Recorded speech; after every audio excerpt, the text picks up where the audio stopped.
जय श्री कृष्ण। आप सभी को वैशाख मास शुक्ल पक्ष मोहिनी एकादशी के पारण दिवस की ढेरों शुभकामनाएं। प्रिय भक्तों, आज के इस वीडियो में हम बात करेंगे मोहिनी एकादशी व्रत पारण की। मोहिनी एकादशी जिस प्रकार से सभी एकादशी में श्रेष्ठ करोड़ गुना पुण्य देने वाली है, उसी प्रकार से इसका पारण भी सभी प्रकार के पुण्यों से अधिक पुण्य देने वाला है। क्योंकि ये जो द्वादशी तिथि है ना, ये विशेष है, साधारण का तिथि नहीं है। जिस दिन इसका पारण किया जा रहा है, इसकी महिमा पुराणों में भर भर के लिखी है। मैंने आपको द्वादशी का अलग अब बताएंगे यहाँ आपको कि इस एकादशी का पारण द्वादशी को कैसे करेंगे, जिससे कि आप इस एकादशी का पूर्ण फल भी ले पाए और द्वादशी का भी संपूर्ण पुण्य फल आपको प्राप्त हो। क्योंकि ये द्वादशी साधारण नहीं है पारण की विधि क्या होगी, नियम क्या होंगे, पूजन कैसे करना है, मंत्र क्या रहेगा। और पारण का ये जो पूजन है ना, ये द्वादशी के दिन के भगवान नारायण के पूजन का पुण्य फल भी आपको प्रदान कराएगा। साथ ही जो भक्तगण द्वादशी का भी व्रत करना चाहते हैं, तो उन्हें पारण कैसे करना चाहिए, जिससे कि एकादशी का व्रत पारण भी हो जाए और द्वादशी का व्रत भी हो जाए, उसमें भी किसी प्रकार की कोई अड़चन ना आए। क्या विधि होनी चाहिए पारण की, क्या खा के पारण करना चाहिए, भगवान को क्या भोग लगाना चाहिए, नियम क्या होने चाहिए, संपूर्ण शास्त्रीय जानकारी एकादशी के इस पारण और द्वादशी के विषय में आपको प्रदान की जाएगी। आपसे निवेदन है कि वीडियो यदि थोड़ा भी उपयोगी लगे, एक बार लाइक अवश्य कर दीजिएगा और जितना हो सके शेयर कीजिएगा, क्योंकि आज के दिन इसकी आवश्यकता सभी को है। सभी जानना चाहते हैं कि इस एकादशी का पारण होगा कैसे, और कैसे पारण के साथ वो द्वादशी के पुण्य का भी लाभ ले सकते हैं। कैसे जो इतना अधिक पुण्य कहा है, अनंत पुण्य कहा है, अक्षय पुण्य कहा है, उसका लाभ प्राप्त कर सकते हैं। अपने व्रत की सफलता के लिए और भगवान नारायण का आशीर्वाद प्राप्त करने के लिए कमेंट बॉक्स में अवश्य लिखिएगा जय श्री हरि या ओम नमो भगवते वासुदेवाय। आप देख रहे हैं प्राचीन मार्ग टीवी ज्योतिष संस्थान का प्रतिष्ठित यूट्यूब चैनल। प्राचीन मार्ग टीवी धार्मिक चैनल पर नए हैं तो सब्सक्राइब अवश्य कीजिएगा। आइए प्रिय भक्तों, अब जानकारी आरंभ करते हैं। बात करते हैं कैसे होगा पारण, कब होगा पारण, पूजा विधि नियम आदि क्या रहेगी। प्रिय दर्शकों, वैशाख मास के शुक्ल पक्ष की एकादशी मोहिनी एकादशी, जो अन्य दिन की तुलना में 1 करोड़ गुना अधिक पुण्य देने वाली है, इसके विषय में कहा जाता है कि ये सभी पापों का नाश करने वाली है और मनुष्य यदि कोई भी है तो उसके दुखों का दूर करने वाली है। इसका व्रत आप 27 को कर रहे हैं। पूजन आदि करने के बाद संक्षेप में नियम बता देता हूं। शांत चित्त रहे कि दिन को व्यतीत कीजिए, भगवान के चरणों में मन को लगा के रखिए। सायंकाल को कीर्तन कीजिएगा, कीर्तन की बड़ी महिमा है, कीर्तन का पुण्य अधिक है। और रात्रि काल को जागरण कीजिएगा, जागरण की बड़ी महिमा है, जागरण का पुण्य बहुत अधिक है। कीर्तन यदि आसपास आपके ना होता हो, क्योंकि सभी जगह ना तो मंदिर है और ना ही सभी जगह होते हैं, तो जागरण का पुण्य फल पाने के लिए हम अपने चैनल पर एक वीडियो अपलोड करते हैं, जिसके माध्यम से आप जागरण का पुण्य फल प्राप्त कर सकते हैं। क्योंकि भगवान नारायण कहते हैं कि जो लोग नाच गा के कीर्तन नहीं कर सकते, वो स्तोत्र पाठ का श्रवण करके या पढ़ के कीर्तन का पुण्य फल प्राप्त कर सकते हैं। रात्रिकालीन जागरण में भी उन्हीं को श्रवण करना कल्याणकारी है। इसके बाद बात करें कि आहार क्या लेना है, तो आप इसमें केवल फल आहार ही करें और दूध ले सकते हैं। अन्न, नमक, मिर्च आदि का सेवन बिल्कुल ना करें। जो भक्तगण रात्रि भर जागरण नहीं कर सकते, तो कम से कम 2 बजे तक अवश्य कीजिएगा और पारण के लिए सूर्योदय से पहले उठ जाइएगा। उठने के बाद जो स्नान है, प्रिय भक्तों, इस पर ध्यान दीजिएगा। ये साधारण स्नान नहीं है। साधारण एकादशी के बाद जो आने वाली द्वादशी है, उसका भी स्नान नहीं है। ये वैशाख शुक्ल द्वादशी का स्नान है। इसका पुण्य अनंत है और अक्षय है। इसीलिए इस दिन सूर्योदय से पहले आप स्नान कीजिए, और स्नान करने पहले जो नहाने का जल है, उसमें थोड़ा सा गंगा जल मिला लीजिएगा। विधान तो यह है कि बाल्टी को अच्छे से धोइए, पहले उसमें गंगा जल डालिए, चाहे 2 बूंद ही डालिए, और उसके बाद उसमें शुद्ध जल भरिए। फिर मंत्र सहित, अर्थात चाहे आप ओम नमो नारायणाय बोले, ओम नमो भगवते वासुदेवाय बोले, ओम नमः शिवाय बोले, हर हर गंगे बोले, जो भी मंत्र आपको आता हो वही मंत्र बोलते हुए स्नान कर लीजिएगा। ये स्नान परम कल्याणकारी है। जैसे ये व्रत आप कर रहे हैं ना, ये स्नान आपका कल्याण। स्नान करने के बाद स्वच्छ वस्त्र धारण कीजिए। स्वच्छ वस्त्र धारण करके सबसे पहले यम देवता को जल दे दीजिए। यम देवता को जल देने के बाद सूर्य देव को जल दीजिए, क्योंकि तब तक सूर्योदय हो ही चुके होंगे। सूर्य देव को जल दीजिएगा। तुलसी पूजन द्वादशी को इसलिए वर्जित है क्योंकि गलती से अगर कोई पत्ता टूट गया तुलसी का तो उसका घोर पाप लगता है, और आज के दिन आपको पाप नहीं कमाना चाहिए। आप पीपल को जल दे सकते हैं। अब आप भगवान नारायण का पूजन करेंगे, भगवान नारायण का पारण का भी पूजन करेंगे, और द्वादशी का पुण्य भी इसके साथ आपको प्राप्त होगा। विधि बताते हैं कैसे करना है आपको पूजन। इसे हम कहें कि पारण का पूजन होगा, तो पारण का पूजन कैसे करेंगे। आप सभी ने अगर मेरी बताई गई विधि से एकादशी का पूजन किया था तो आपके घर में चौकी पहले से लगी होगी, भगवान नारायण पहले से विराजमान होंगे। और अगर चौकी नहीं लगी है, भगवान पहले से विराजमान नहीं है, क्योंकि बहुत से ऐसे भी दर्शक होते हैं हमारे जिनको हमारी बताई गई विधि पता नहीं थी, तो उन्होंने किसी अन्य विधि से पूजन किया था। मैं आरंभ से बताता कि कैसे चौकी लगानी है, फिर जिनकी चौकी पहले से लगी हुई है वो पूजन के साथ से आरंभ कीजिएगा। प्रिय भक्तों, सामग्री के रूप में सबसे पहले तो आपके पास भगवान नारायण का कोई चित्र या प्रतिमा होनी चाहिए। अगर कोई प्रतिमा है तो सबसे उत्तम है, प्रतिमा में शालिग्राम भगवान है तो बहुत श्रेष्ठ है, अन्यथा आप लड्डू गोपाल भगवान को भी स्थापित कर सकते हैं। और अगर कोई और स्वरूप भगवान का आपके पास प्रतिमा के रूप में है तो वो ले सकते हैं। उनको स्थापित करने के लिए चौकी की आवश्यकता होगी। चौकी पर बिछाने के लिए पीला वस्त्र लीजिएगा।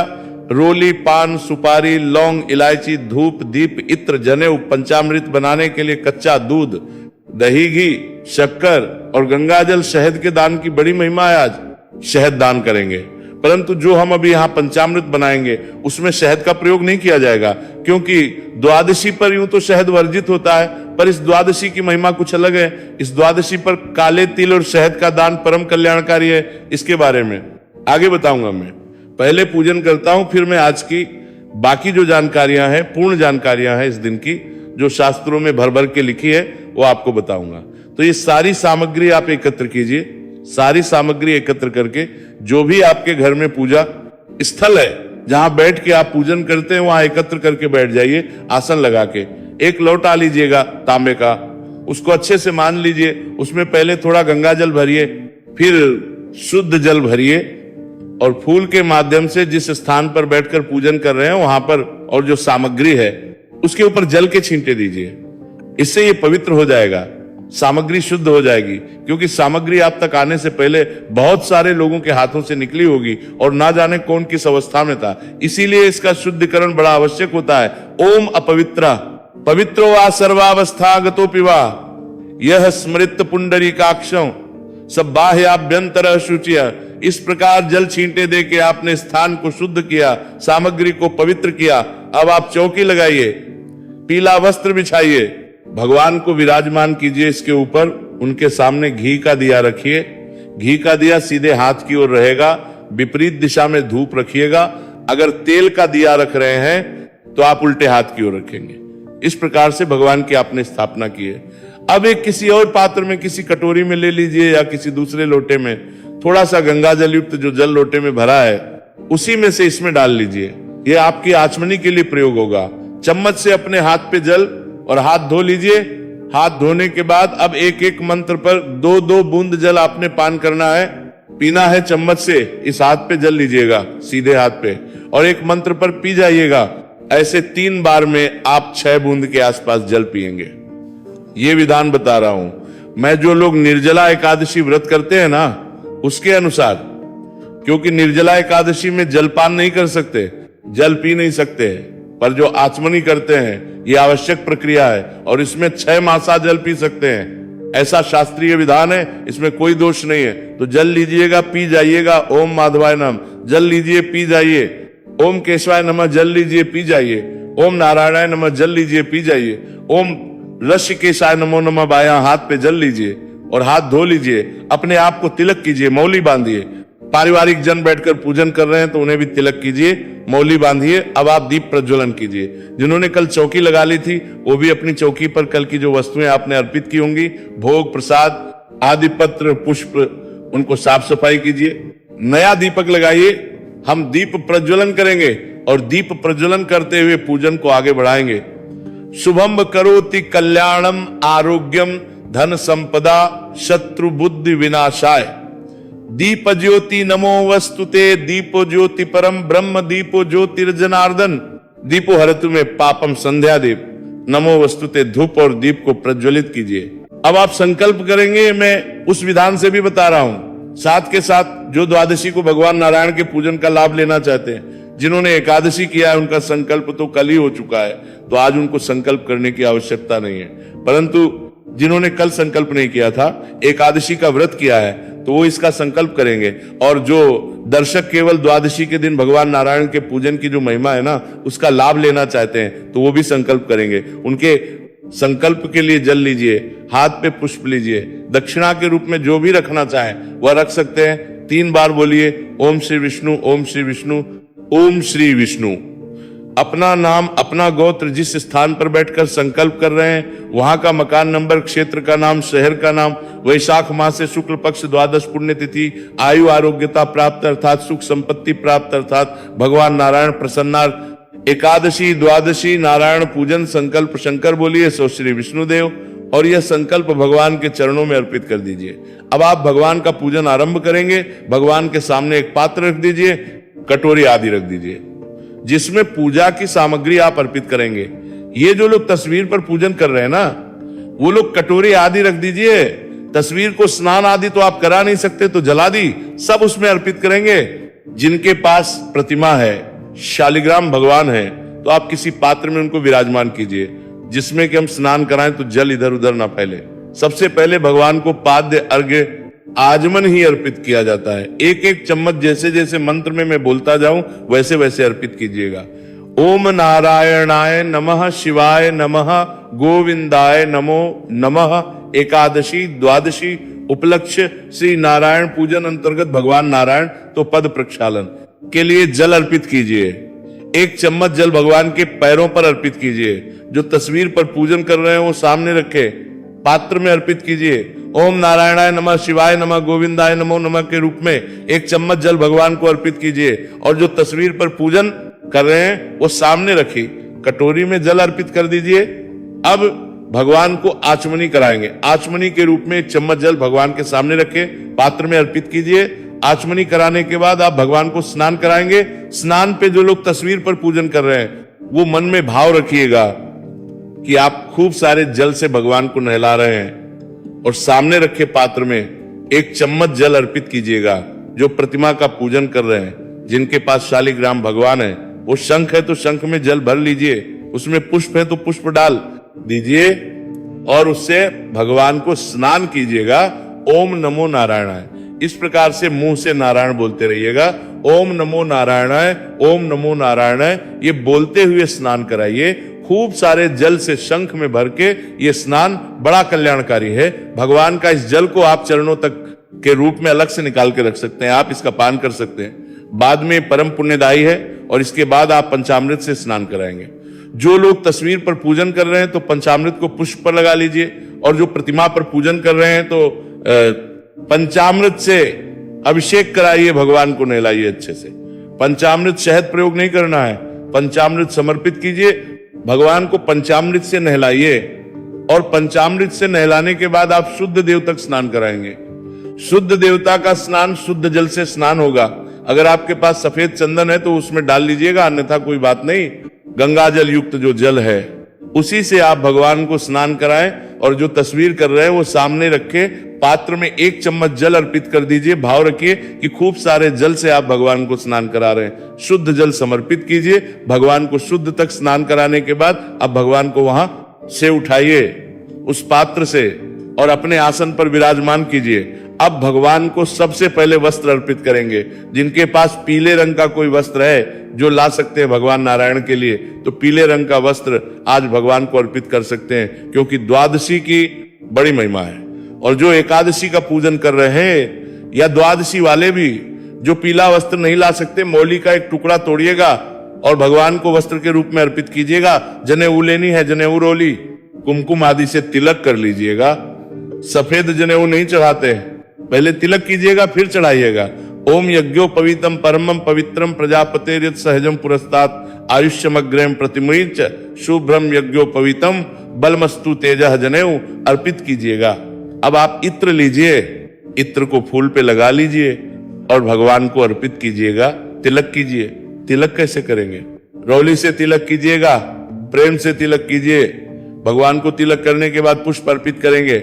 माला है तो माला पहनाइएगा, माला पहनाइए, पुष्प अर्पित कीजिए। पुष्प अर्पित करने के बाद धूपम आघ्रापयामि दीपो ज्योति परम ब्रह्म दीपो ज्योतिर्जनार्दन दीपो हर्तु में पापम संध्या दीप नमोस्तुते धूप। दीप दिखाएंगे, धूप दिखाइए भगवान को। आप दीप दिखाएंगे, दीप दिखाइए भगवान को। धूप दीप दिखा के भगवान को नैवेद्य अर्पित करेंगे। ओम प्राणाय स्वाहा, ओम अपानाय स्वाहा, ओम व्यानाय स्वाहा, ओम उदानाय स्वाहा, ओम समानाय स्वाहा, ओम ब्राह्मणे स्वाहा। नैवेद्य के रूप में प्रभु को भोग प्रसाद में आप फल चढ़ा सकते हैं, मिश्री चढ़ा सकते हैं, रंग की कोई अगर आपके पास मिठाई है, बेसन के लड्डू हैं, वो अर्पित कीजिए, या बताशा अर्पित कर सकते हैं, मिश्री अर्पित कर सकते हैं। जो भी आपके पास है वो अर्पित कीजिए। नैवेद्य के बाद 1 चम्मच जल भगवान को अर्पित कीजिए। ओम नारायणाय नमः, शिवाय नमः, गोविंदाय नमो नमः आचमनी कराइए प्रभु को। प्रेम से कराने के बाद तांबुल अर्पित कीजिएगा। तांबुल पान का पत्ता लीजिए, उस पे 2 लौंग, 2 इलायची, 1 सुपारी रखिए और भगवान को अर्पित कीजिए।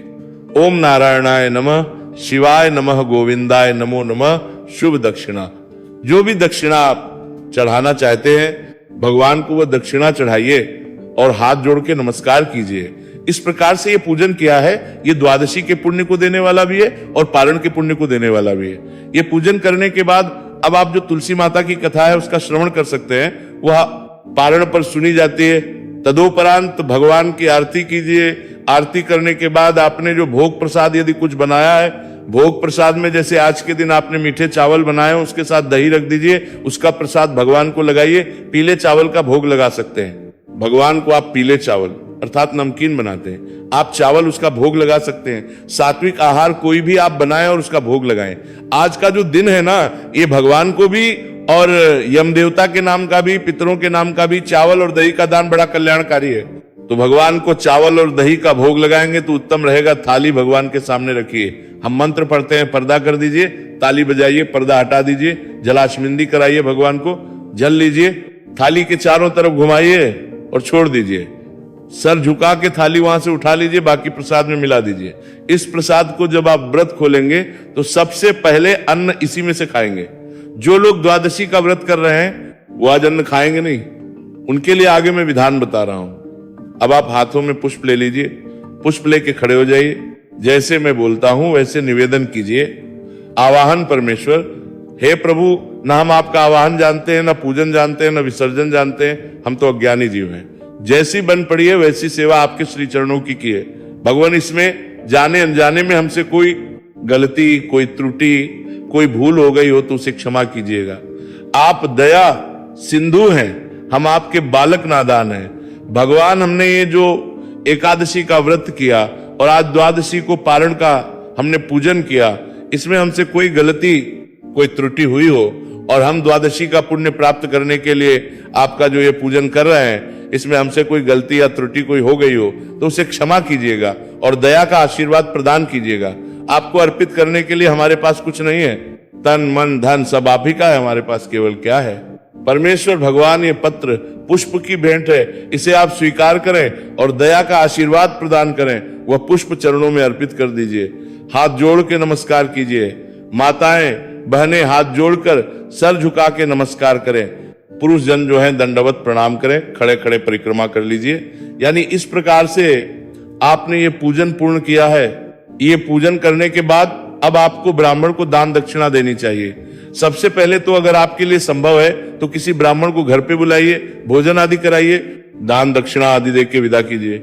आप चाहें तो आसपास जहां मंदिर हो, जहां कोई ब्राह्मण योग्य ब्राह्मण रहते हो, उनको आप सीधा भी निकाल के दे सकते हैं। सूखा, थोड़ा सा आटा, थोड़ी सी चावल, चीनी आदि वो भी दान कर सकते हैं। पर आज आपको करना अवश्य चाहिए ये दान, उसके बाद ही आपको पारण करना चाहिए। अब आप आसन लगा के बैठ जाइए। ओम नमो भगवते वासुदेवाय, ओम नमो भगवते वासुदेवाय 5 बार ये मंत्र बोलिए। प्रभु से निवेदन कीजिए कि प्रभु, मैं अपनी एकादशी का ये व्रत का पारण इस जल के द्वारा ही कर रही हूं या कर रहा हूं, क्योंकि आज मुझे द्वादशी का व्रत भी करना है। तो आप मेरे इस पारण को स्वीकार करें और वह जल पी लीजिए, यह आपका पारण जाएगा। इसके साथ आप तुलसी दाल ले सकते हैं, तुलसी का पत्ता ले सकते हैं। और जो लोग आज एकादशी के बाद द्वादशी का व्रत नहीं कर रहे हैं, तो आप पारण इस प्रकार जल के साथ भी कर सकते हैं। और उसके बाद जब आप अन्न खाना चाहें तो जो प्रसाद आपने भोग लगाया है उसी से आप अपने व्रत को खोल सकते हैं। अब बात आती है कि द्वादशी का विशेष क्या है। तो मैंने आपको पूजा विधि बताई, स्नान की महिमा है। आज आप काले तिल और शहद का दान कीजिएगा, दक्षिणा रखिए, बड़ा कल्याणकारी है। आज के दिन का इसके अतिरिक्त जो भी दान देना चाहे, छाता दान दीजिए, जूते दान दीजिए, वस्त्र दान दीजिए, अन्न दान दीजिए, जल दान दीजिए, धन दान दीजिए। जो लोग सामग्री ला सकते हैं, सामान ला सकते हैं, उसका दान दे। जिनके पास समय नहीं है तो पैसे का दान दे। आज दान जितना करेंगे उतना अधिक पुण्य है, क्योंकि अनंत पुण्य और अक्षय पुण्य देने वाला दिन है। खूब इसका लाभ लीजिए। बात करें कि पारण कब करना है, तो शुभ मुहूर्त जो रहेगा, शुभ समय रहेगा सूर्योदय से और 8:15 बजे तक आप पारण कर सकते हैं। ये थी जानकारी एकादशी, पारण और साथ में द्वादशी। व्रत कैसे करें इसके विषय में जानकारी थोड़ी भी अच्छी लगे, लाइक अवश्य करें, शेयर करें और चैनल पर नए हैं तो सब्सक्राइब कीजिए। भगवान नारायण सब पर कृपा करें। हरे कृष्णा।